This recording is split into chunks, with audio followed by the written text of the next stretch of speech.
Les grandes gueules de Radio Espace Guinée reçoivent un panel d'invités et des interactions avec les auditeurs ont lieu sur l'actualité du moment. Les colères, les propositions sont entendues. Les grandes gueules de Radio Espace Guinée se veulent un reflet des préoccupations des Guinéens. Les grandes gueules, une émission populaire qui invite des politiques, des économistes, mais aussi des acteurs de la société civile guinéenne. À suivre tous les jours, 9h-11h sur Radio Espace Guinée et nos radios partenaires. Voilà, on en vient à cet autre sujet évidemment. Tam, en direct ce matin chez les GG. Bonjour Amadou Tam. Bonjour Lamine Girassi, bonjour aux millions d'auditeurs de Espace. Merci de répondre à nos questions ce matin. Il y a donc cette arrestation et c'est le cas de notre confrère Lansana Camara donc, qui a été auditionné et puis placé sous mandat de dépôt. Vous avez pris un communiqué dans lequel vous exigez sa libération sans condition, sans délai.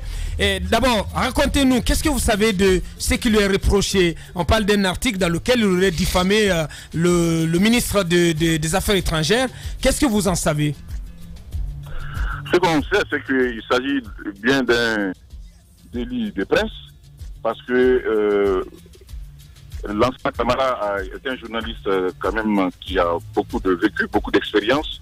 Il a écrit un article, il a des preuves, parce que il est passé à l'audition à la direction de la police judiciaire, et c'était de façon ambulatoire, il n'a jamais été arrêté là-bas.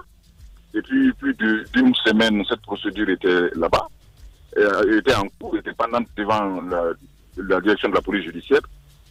On l'attendait sur le procès verbal et tout. Et il a exhibé toutes les preuves qu'il avait là-bas. Donc, ce n'est pas une histoire sans fondement. Pour autant, c'est le ministère des Affaires étrangères qui a porté plainte pour diffamation. Bon. Alors, au niveau du tribunal de Kaloum, on a estimé que la faute nécessitait qu'il soit placé sous mandat de dépôt le temps que l'enquête finisse. Ce qui est une violation de la loi sur la liberté de la presse, parce que en l'espèce, ce qui doit être fait, c'est la citation directe. Tout le monde le sait. Justement. Maintenant, je ne sais pas pourquoi on le fait, parce que chaque fois que c'est un ministre qui porte plainte, généralement, le journaliste est écroué. Et on ne le fait pas pour les autres citoyens, mais on le fait généralement quand c'est le ministre qui porte plainte. Et c'est là inquiétant. C'est de temps qu'on cherche à avoir des journalistes d'investigation, on dit qu'il n'y en a pas. Et chaque fois qu'on fait une investigation, la sanction, c'est la prison.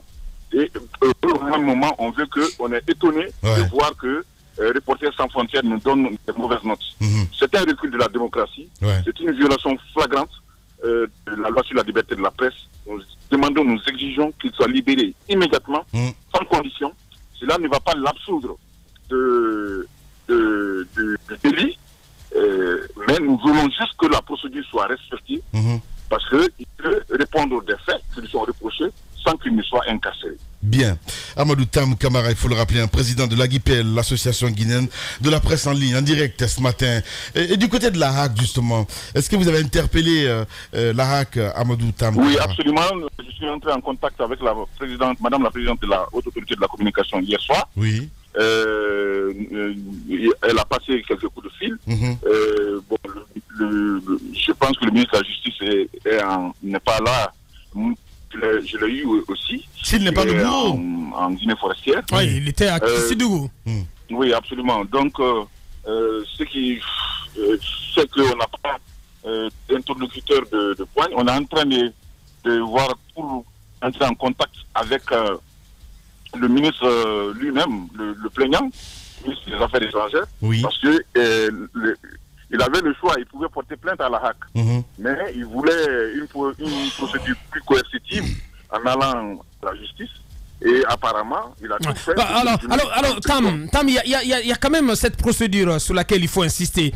Et vous avez rappelé, on comprend au travers de vos propos que le ministre Mamadi Touré a choisi directement de porter plainte devant la DPJ, donc de saisir la DPJ au lieu de porter plainte devant le tribunal de Kaloum. Et après avoir été auditionné à la DPJ, il a été présenté à un juge, si on en croire au compte rendu dans les médias. Et c'est là que le juge devant lequel il a été présenté a décidé de le placer sous mandat de dépôt. Comment vous comprenez l'attitude, cette décision prise par ce juge du point de vue de... C'est une violation flagrante de la loi sur la liberté de la presse.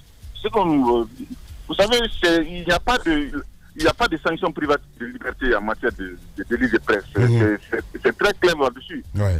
Ce qui est là, c'est peut-être des sanctions financières qu'on peut infliger. Et encore, lorsque la sentence est prononcée. Mais en cet état de la procédure-là, c'est une citation directe. Le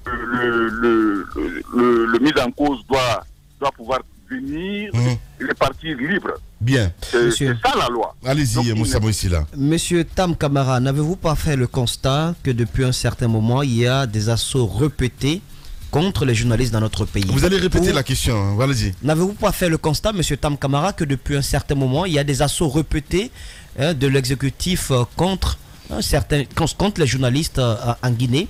Je ne vais pas citer tous les exemples, ne serait-ce qu'en prenant le cas d'Abakar Diallo et également ce cas de oui, mais moi c'était la porte d'entrée. Il fallait crucifier, Madame Duponto n'est pas là, il fallait d'abord crucifier quelqu'un avant de passer aux autres. Mais est-ce que vous ne pensez pas que le cas de Salou qui a été aussi cueilli et placé, envoyé directement en prison? Il y a un véritable danger parce qu'on n'est pas en train de comprendre que le phénomène s'élargit de plus en plus et que derrière, il y a une intention de calmer les ardeurs des journalistes et de les effrayer. Peut-être qu'il y a un plan plus costaud derrière tout cela. Est-ce que ce n'est pas le moment, vous, association de presse, avec tous les autres bien entendu, de penser à une stratégie, bien sûr, plus forte? Il y a de plus en plus de voilà, une stratégie plus forte pour nous faire attendre. Sinon, là, c'est chaud. Oui, absolument. Il y a de plus en plus de faits qui corroborent tout ce que vous venez de dire. Il y a véritablement une épée de Damoclès qui pend sur la tête des journalistes. Et pendant ce temps, on dit qu'il n'y a pas de journalistes d'investigation. Mais il suffit qu'il y ait une investigation quelque peu gênante, c'est la prison. C'est le musellement, c'est le bâtonnement. Et après, on est étonné que la note de la Guinée ne soit pas bonne. On est étonné qu'on dise que c'est de la dictature et ainsi de suite. Moi, je crois que on doit revoir un peu tout ça parce que surtout par rapport aux joutes électorales qui nous attendent. Il est important que qu'il y ait un peu de sérénité de la part des gouvernants dans la gestion de la presse. Il y a beaucoup de faits, il y a beaucoup de petits faits, de petits anicroches qui montrent qu'aujourd'hui, il y a une véritable volonté de museler la presse, de mettre les journalistes au pas. Et cela, c'est très dangereux. Si on veut de la démocratie, je pense qu'on doit se comporter de façon responsable. On doit traiter les journalistes avec beaucoup de délicatesse. Mais manifestement, ce n'est pas le cas. Voilà, Amadou Tam Camara, merci beaucoup en tout cas Tam, et surtout bon courage, merci beaucoup. La normale s'impose en norme. Le sens n'est plus sens. L'intelligence décriée et la médiocrité célébrée. Brisons cette inversion des valeurs. Bienvenue chez les grandes gueules de Radio Espace Guinée, en ondes depuis plus de 7 ans en Guinée.